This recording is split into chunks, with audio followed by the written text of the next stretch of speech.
আসসালামু আলাইকুম। দেখেন, একটা মানুষ সাকসেস হওয়ার জন্য তার সবচাইতে যেই গুরুত্বপূর্ণ একটা জিনিস সেটা হলো মানসিক পরিবর্তন করা। তার লাইফে যদি সে পরিবর্তন হতে চায়, তার জীবনটা যদি অনেক সুন্দর করতে চায় এবং একটি প্রতিষ্ঠিত জীবন চায়, তাহলে তার মানসিক পরিবর্তন করতে হবে।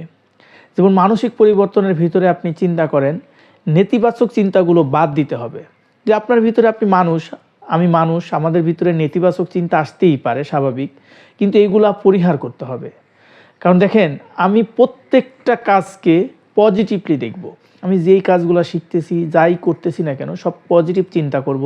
আমার ব্যবসা নিয়ে আমি পজিটিভ চিন্তা করব, আমার কাজ নিয়ে আমি পজিটিভ চিন্তা করব, আমার পড়াশোনা নিয়ে আমি পজিটিভ চিন্তা করব। একটা মানুষকে সাকসেস করার জন্য সবচেয়ে গুরুত্বপূর্ণ বিষয় হলো তার পজিটিভ চিন্তা ভাবনা এবং পজিটিভ দৃষ্টিভঙ্গি। ধন্যবাদ। আসসালামু আলাইকুম।